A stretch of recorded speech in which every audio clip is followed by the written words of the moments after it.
हरिओम। श्रीराम अंबज्ञ संत श्रेष्ठ श्री तुलसीदास जी विरचित श्री रामचरितमानस यह ग्रंथ भारत भर के श्रद्धावान जगत में बड़ी श्रद्धा के साथ पढ़ा जाता है। इस ग्रंथ के सुंदर कांड का श्रद्धावानों के जीवन में बहुत ही महत्वपूर्ण स्थान है। सद्गुरु श्री अनिरुद्ध जी को भी सुंदरकांड अत्यधिक प्रिय है। सीता मैया की खोज करने हनुमान जी के साथ निकला वानर समूह सागर तट तक पहुंच जाता है।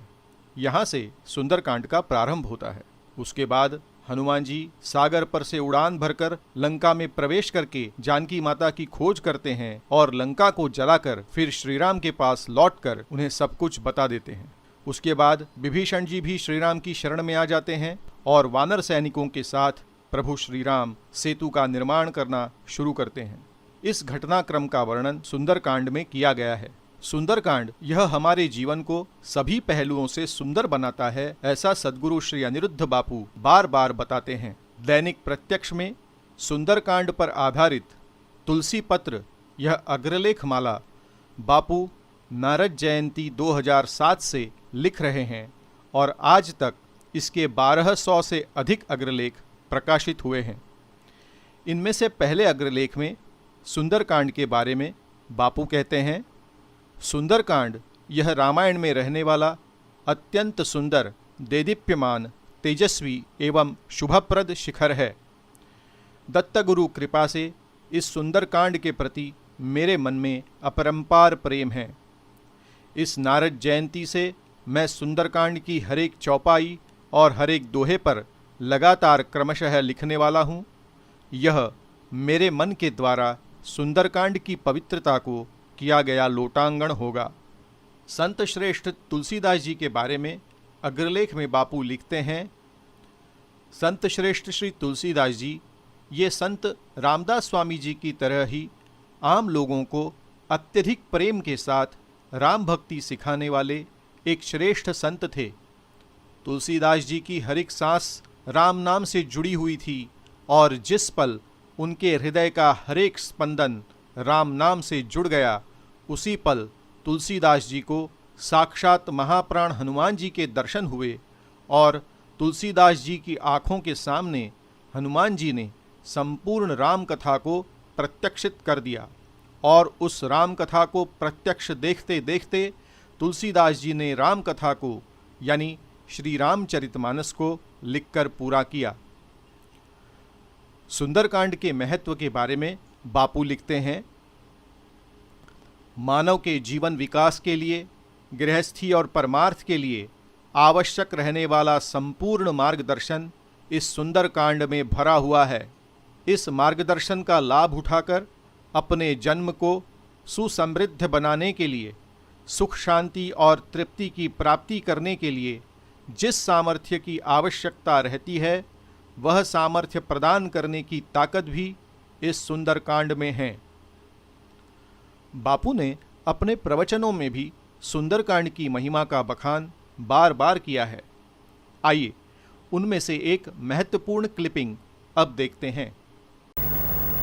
आणि रामायणामधलं सर्वात श्रेष्ठ गोष्ट कुठली? रामायणामधली सर्वात श्रेष्ठ गोष्ट म्हणजे सुंदरकांड। वाल्मिकीने म्हणून त्याचं नावच मी सुंदरकांड ठेवलेलं आहे। रामायणातला सर्वात सुंदर भाग म्हणजे सुंदरकांड। त्या सुंदरकांडात कथा कोणाची आहे? त्या हनुमंताची कथा आहे। रामेश्वरमपासून त्याने उडी घेतली आणि तो लंकेमध्ये गेला। लंकेत सीतेला भेटला। सीतेचा शोकहरण त्याने केलं। म्हणून हनुमंताचं एक श्रेष्ठ नाव मानलं जातं, सीता शोक विनाशिनी। अशोकवनात बसलेली आहे सीता शोक करत। आमच्या कधीही डोक्यामध्ये शिरत नाही की रामायणात सीता शोक करत कशात बसलेली आहे? अशोकवनामध्ये, म्हणजे जिथे काहीतरी रहस्य असलं पाहिजे। आणि अशा त्या अशोकवनामध्ये शोक करत असलेल्या सीतेला अशोका करून हा हनुमंत परत उडी घेतो आणि रामचंद्राला येऊन भेटतो। इथपर्यंतची कथा म्हणजे सुंदरकांड। आणि हे सुंदरकांड ह्या संपूर्ण रामायणाचं शिखर मानलं जातं। आणि वाल्मिकी रामायणापेक्षाही तुलसीदासाच्या तुलसी रामायणामधलं सुंदरकांड हे भक्तांना सगळ्यात जवळच असतं। कारण मनासमोर संतो राजानो, अनुष्टुप छंद त्यानेही फॉलो केलाच आहे. पण सगळ्यात महत्त्वाची गोष्ट म्हणजे ह्या सुंदरकांडामध्ये ह्या मानवाला सगळ्यात मोठी गोष्ट तुलसीदासांनी दिलेली. कुठली? किती जणांना माहिती आहे? ह्या तुलसीदासाने स्वतः सगळं जबाबदारी स्वीकारून, स्वतःची सगळी तपश्चर्या अर्पण करून ह्या जगासाठी एक महान गोष्ट उघडी केली. या सुंदरकांडामध्ये प्रत्येक भक्त देवाची प्रार्थना करतो ना बाळांनो, पण ह्या प्रार्थनेत श्रेष्ठ प्रार्थना कुठली असू शकेल? आणि सुंदरकांडामध्ये एक ओवी एवढी सुंदर आहे की ज्यामध्ये सीतेने रामाची प्रार्थना केली आहे. दीन दयाल बिरदू संभारी, दीन दयाल बिरदू संभारी, हरहु नाथ मम संकट भारी. ही साक्षात सीतामाईने केलेली प्रार्थना रामाची, की ती हनुमंताकडे निरोप पाठवते. निरोप घेऊन जाणार हनुमंत आहे. हनुमंताला ती सांगते, हे तात. लक्षात ठेवा, राम काय आणि सीता काय, दोघंही हनुमंताचा उल्लेख हे तात. त्याला वडिलांच्या जागी दोघांनी मानलेलं असं तेव्हा लक्षात ठेवा की हे तात, तुम्ही रामाकडे जर माझी प्रार्थना सांगा. दीन दयाल, तू दीन दयाळ आहेस, दिनांवर दया करून त्यांची उद्धार करणार आहेस. हे तुझं ब्रीद आहे. बिरिदू म्हणजे ब्रीद. हे रामा रघुनंदना, तू दीन दयाळ असणं हे तुझं बीद आहे. दीन दयाल बिरिदू संभारी, हे ब्रीद आठव आणि ब्रीद कायम ठेव. दीन दयाल बिरदू संभारी, हरहु नाथ मम संकट भारी. हे माझ्या नाथा, माझं संकट खूप मोठं आहे, त्याचं तू हरण कर. मला सांगा, ह्याच्यापेक्षा कुठलीही प्रार्थना श्रेष्ठ असेल का? की या जगातली सर्वात श्रेष्ठ प्रार्थना कुठली असू शकते? सीतेने रामाची देव म्हणून केलेली प्रार्थना. म्हणून सुंदरकांडाचं पठण करण्याची पद्धत संपूर्ण भारतभर आहे. महाराष्ट्रामध्ये सुद्धा तुलसी रामायण हिंदी भाषा असून शेकडो वर्षापासून म्हटलं जातं. आणि सगळ्यात सुंदर गोष्ट असते जेव्हा ही जी सीतेची प्रार्थना आहे ना, तिचा पल्लव लावला जातो सुंदरकांडाला. म्हणजे सुंदरकांडातली प्रत्येक ओवी किंवा श्लोक, आपण जे काही त्याला नाव देऊ ते, त्याच्यानंतर हा पल्लव लावायचा. दीन दयाल बिरदू संभारी, हरव नाथ मम संकट भारी. प्रत्येक श्लोकानंतर पल्लव म्हणजे पदर. साडीला कसं शेवटी पदर असतो, तसं प्रत्येक श्लोकाच्या शेवटी हे ब्रीद लावायचं, ही बिरुदावळी लावायची आणि मग हे पल्लव लावायचं आणि मग म्हणायचं. अत्यंत सुंदर आहे सुंदरकांड. कारण ह्याच्यामधला जो हनुमंत आहे ना, त्याच्या एवढं सुंदर कोणी नाही. लक्षात ठेवा, ह्या सुंदरकांडामध्ये अनुष्टुप छंदाची रचना तर आहेच, पण त्याच्याहीपेक्षा महत्त्वाची गोष्ट म्हणजे की ह्या सुंदरकांडामध्ये प्रत्येक शब्द, प्रत्येक वाक्य, प्रत्येक दोहा, प्रत्येक चौपाई, प्रत्येक श्लोक हा अनुष्टुप है। महावीर वज्रांग यानी बजरंगबली जी अपने मूल स्वरूप में कार्य करने के लिए सिद्ध हो जाते हैं। यहीं पर सुंदरकांड का प्रारंभ होता है। श्री हनुमान जी को बापू सदा ही रक्षक गुरु कहकर संबोधित करते हैं और सुंदरकांड यह हनुमान जी का पुरुषार्थ है, ऐसा भी बापू बताते हैं। मेरे रक्षक गुरु श्री हनुमान जी स्वयं को प्रभु श्री रामचंद्र जी का दास कहलवाने में ही धन्यता मानते हैं और यह अनिरुद्ध उन हनुमान जी का दासानुदास कहलवाने में अपने जीवन की इति कर्तव्यता मानता है। इन शब्दों में हनुमान जी के प्रति रहने वाले अपने प्रेम को बापू अभिव्यक्त करते हैं। प्रतिवर्ष मई के महीने में श्री अनिरुद्ध गुरुक्षेत्रम में श्री हनुमान चालीसा इस स्तोत्र का बापू के मार्गदर्शन के अनुसार श्रद्धावान प्रतिदिन 108 बार इस तरह साप्ताहिक पाठ करते हैं। साथ ही इस वर्ष जनवरी में श्री अनिरुद्ध गुरुक्षेत्रम में सुंदरकांड पाठ का भी आयोजन किया गया था। इस पठन काल में सुंदरकांड के कुल 1100 पाठ किए गए। बापू के घर के पूजा घर में स्थित श्री राम पंचायतन की मूर्तियों का पुरोहित वृंद के द्वारा अर्चन करने के बाद इस पाठ का शुभारंभ हुआ। रक्षक गुरु हनुमान जी की तस्वीर के सामने पाठ का यह कार्यक्रम संपन्न हुआ। स्वयं बापू हर रोज इस पाठ में उपस्थित रहते थे। हजारों श्रद्धावानों ने भी इस पाठ का लाभ लिया।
अधिक से अधिक श्रद्धावान इसका लाभ ले सकें, इस उद्देश्य से सद्गुरु श्री अनिरुद्ध बापू के मार्गदर्शन के अनुसार Shri Harigurugram new English school Bandra पूर्व यहाँ पर 17 मई से 21 मई 2016 तक सुंदरकांड पाठ कार्यक्रम का आयोजन किया गया है।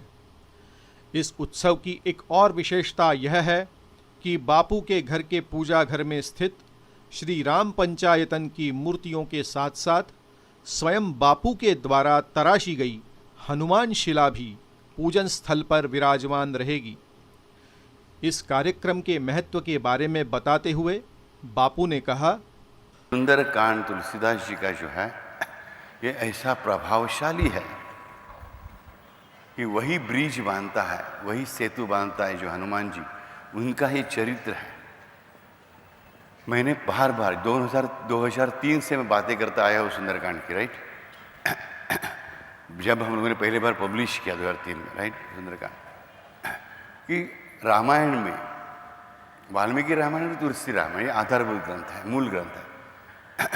कि इस रामायण में, वाल्मीकि रामायण और तुलसी रामायण में हर एक खंड को एक एक नाम है उसमें होने वाली क्रिया के अनुसार।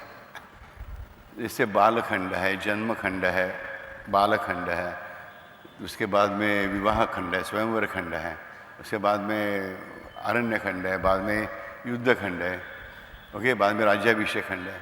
ये बीच में का जो पड़ा है उसे सुंदरकांड कहते हैं। हनुमान जी ने यहाँ से जो जलांग मारने का, जंप मारने का निश्चय किया और वहाँ जाकर उतरे, वहाँ जाकर जो भी करने का था किया और वापस आ गए। ये सारा पूरा प्रवास ये सबसे बड़ी तीर्थ यात्रा है और ये हमें करनी है हनुमान जी के साथ,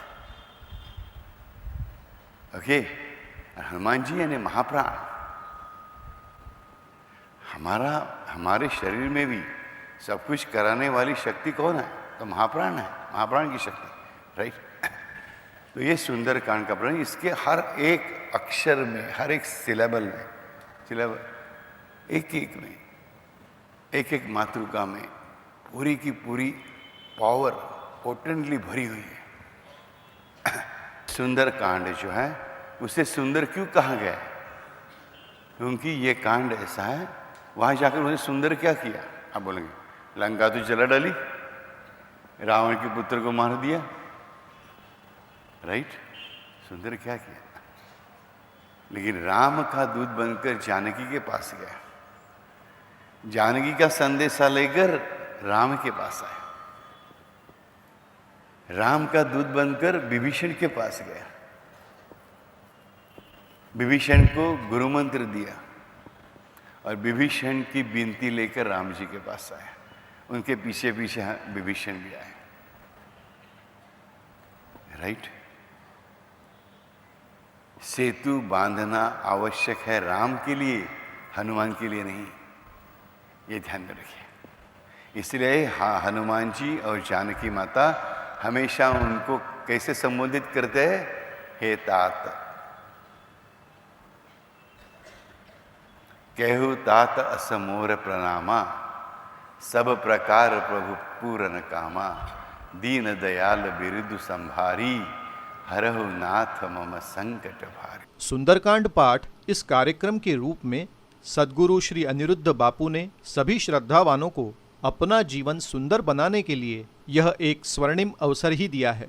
तो आइए इस पाठ में प्रेम से सम्मिलित होकर हम सब श्रद्धावान इसका अधिक से अधिक लाभ उठाते हैं। हरिओम। श्री राम। अम्बज्ञ।